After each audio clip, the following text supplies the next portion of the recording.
दोस्तों, एक कुत्ते ने यमराज को सुनाई मनुष्य के जीवन की कड़वी सच्चाई, जिसे सुनकर आप भी चौंक जाएंगे। तो मेरे साथियों, इस सन्यासी जी के चैनल में हम आपको बताएंगे कि कैसे एक कुत्ता यमलोक पहुंच जाता है और यमराज से शर्त लगाता है, और यमराज उस शर्त में कुत्ते से हार भी जाते हैं, और फिर यमराज को यमलोक के सारे नियम बदलने पड़ते हैं। दोस्तों, इस कथा में हम जानेंगे कि भगवान विष्णु ने यमराज को मनुष्य जीवन के संबंध में कौन सा महत्वपूर्ण ज्ञान दिया है। तो चलिए दोस्तों, आपका समय बर्बाद ना करके कथा को शुरू करते हैं। मेरे साथियों, प्राचीन काल में मध्य देश में एक अत्यंत शोभायमान नगरी थी। उस नगरी में एक धनवान सेठ रहता था, और उस सेठ के पास एक लाल रंग का कुत्ता होता है। लेकिन वह सेठ बहुत लालची और कपटी स्वभाव का होता है, किंतु वह भगवान विष्णु का परम भक्त भी होता है। वह हमेशा अपने इष्ट देव भगवान विष्णु की पूजा आराधना करता रहता था। फिर एक दिन उस सेठ की भक्ति से प्रसन्न होकर भगवान विष्णु उससे मिलने के लिए पधारते हैं और उसे दर्शन देते हैं और कहते हैं कि हे वत्स, मैं तुम्हारी भक्ति से अत्यधिक प्रसन्न हूँ, इसलिए मांगो, तुम्हें जो भी वर चाहिए, तुम्हारी जो भी इच्छा और मनोकामना है, मैं अवश्य पूर्ण करूंगा।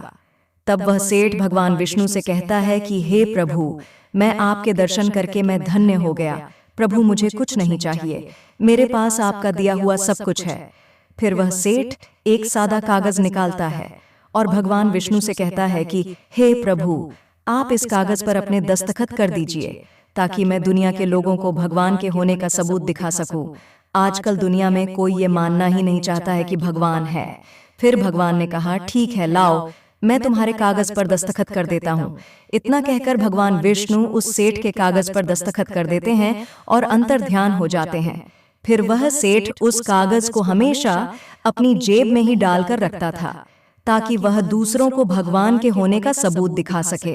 फिर कुछ दिनों बाद उस सेठ का वह कुत्ता मर जाता है, जिससे वह सेठ बहुत ही ज्यादा दुखी हो जाता है, और इधर सेठ का कुत्ता मृत्यु के बाद यमलोक में जाने लगता है। फिर यमलोक पहुंचने के बाद वह कुत्ता यमराज के सामने आकर खड़ा हो जाता है।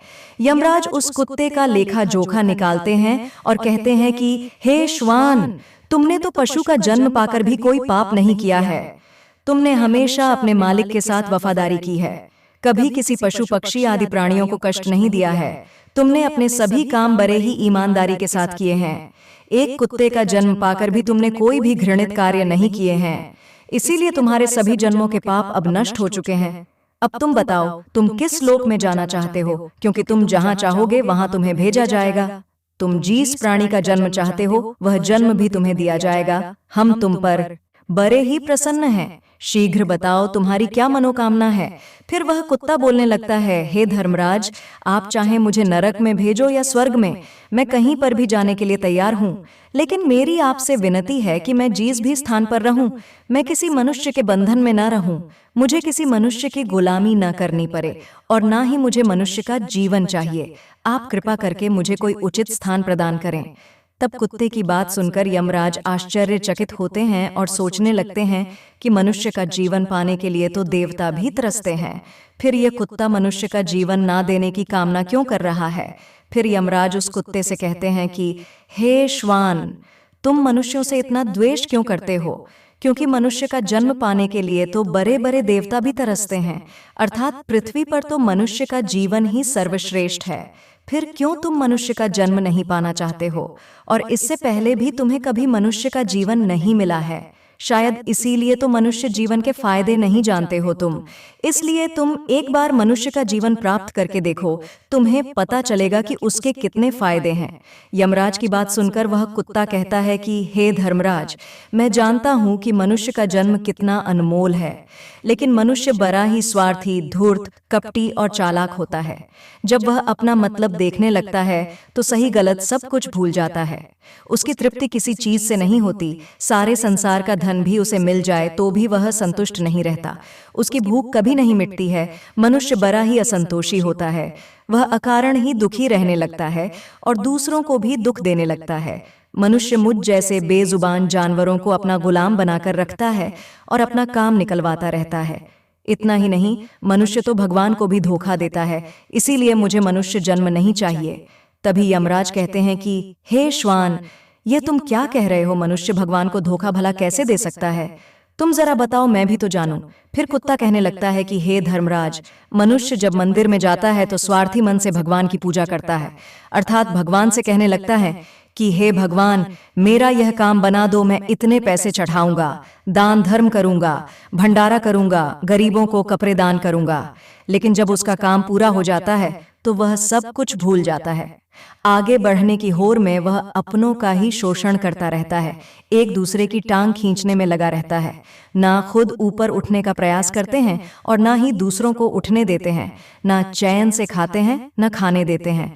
अपना काम बनाने के लिए दूसरों को धोखा देता है। और उसकी धूर्तता तो देखिए, वह भगवान को भी लालच दिखाकर अपना काम बना लेता है।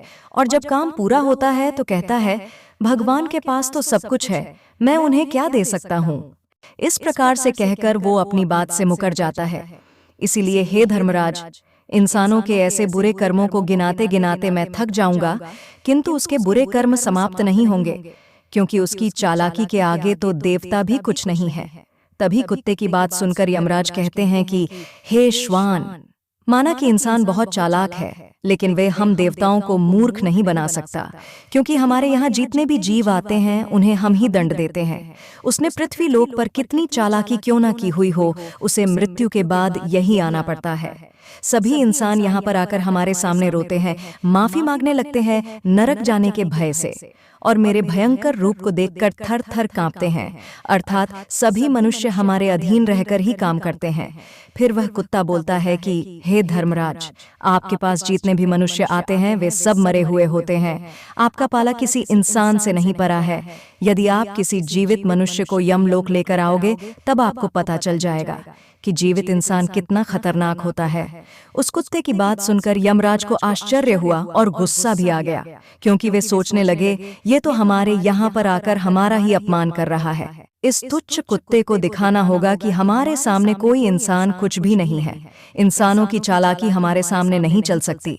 इस बात को साबित करने के लिए यमराज अपने दूतों को बुलाते हैं और कहते हैं कि हे दूतों, जाओ और इस कुत्ते के मालिक को जीवित ही उठाकर यमलोक लेकर आ जाओ। हम भी देखते हैं कि जीवित इंसान हमारे सामने क्या चालाकी करता है।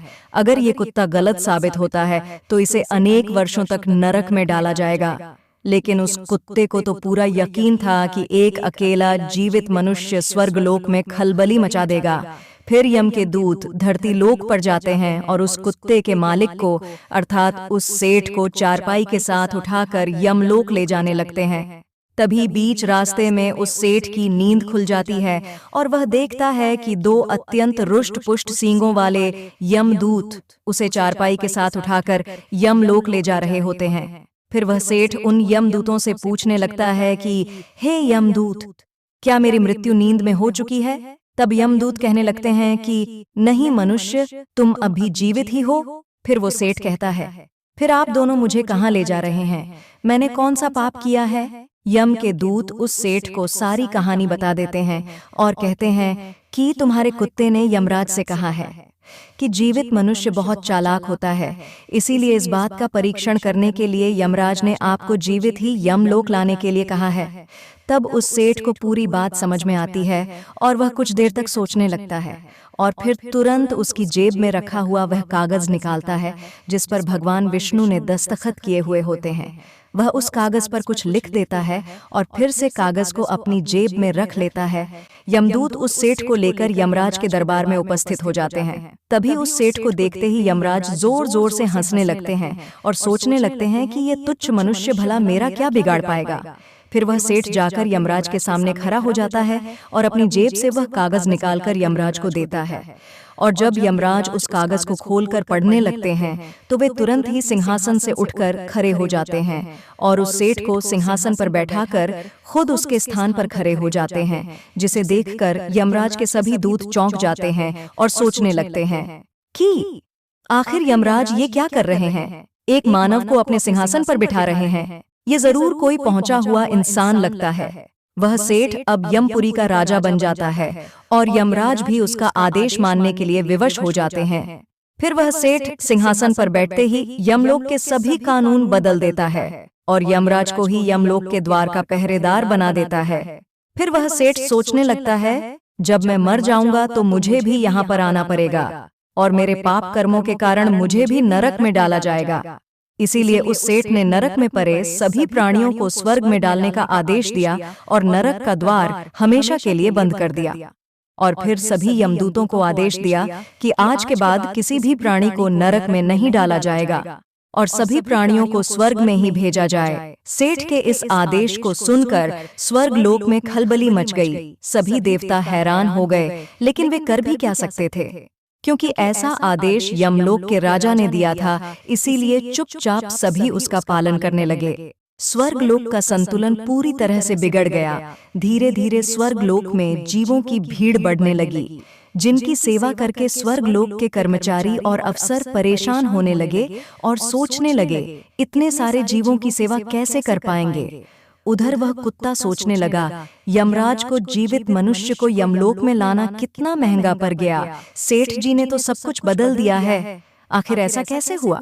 फिर वह कुत्ता अपने सेठ के पास गया और पूछने लगा, सेठ जी, आपने ये सब कैसे किया? अब तो आप यमलोक के राजा बन गए हैं। अब मैं सारे जीवन आपका दास बनकर रहूंगा, इसलिए कृपया आप मुझे बताइए कि आपने यह सब कैसे किया। तब उस सेठ ने धीरे से उस कुत्ते के कान में कहा, जब मुझे पता चला कि मुझे जीवित ही यमलोक ले जाया जा रहा है, तो मैंने भगवान विष्णु के दस्तखत किए हुए कागज पर यह लिख दिया कि जिस जीवित मनुष्य को यमराज यमलोक बुला रहे हैं, उसे यमलोक का राजा बना दिया जाए। यही मेरा आदेश है। उस कागज पर भगवान विष्णु के दस्तखत देखकर यमराज को लगा कि यह भगवान विष्णु का ही आदेश है, तो उन्होंने बिना विचार किए ही मुझे यमलोक का राजा बना दिया। सेठ की बात सुनकर वह कुत्ता बहुत खुश हुआ और सोचने लगा कि इंसानी दिमाग चाहे जहां भी रहे, खुरापात तो करेगा ही। इधर यमलोक का ऐसा हाल देखकर सभी देवता भगवान विष्णु से मिलने के लिए वैकुंठ चले गए और उन्हें सारी बात बता दी। देवताओं की सहायता करने के लिए भगवान विष्णु तुरंत ही यमपुरी में आ गए, तो उन्होंने देखा कि यमराज यमलोक के द्वार पर पहरा दे रहे हैं। फिर यमराज के सिंहासन पर कौन बैठा है? भगवान विष्णु को देखते ही यमराज उनसे प्रार्थना करने लगे और कहने लगे, हे प्रभु, आपकी यह लीला बड़ी ही विचित्र है। धरती के एक साधारण मनुष्य को आपने यमलोक का राजा बना दिया और मुझे पहरेदार। भगवान विष्णु यमराज से कहते हैं कि हे धर्मराज, ये मैंने नहीं किया है, ये तो मनुष्य के चालक दिमाग का कमाल है। यदि तुम जीवित मनुष्य को यमलोक लेकर आओगे तो यही होगा। इसीलिए मैंने मृत्यु के बाद ही मनुष्य को यमलोक लाने का आदेश दिया था, ताकि मनुष्य के सभी दोष और स्वभाव शरीर के साथ नष्ट हो जाए और केवल उसकी आत्मा ही यमलोक में प्रस्थान करे। किंतु आप तो एक जीते जागते मनुष्य को ही यमलोक उठाकर लेकर आए। यमराज से इतना कहकर भगवान विष्णु आगे बढ़े।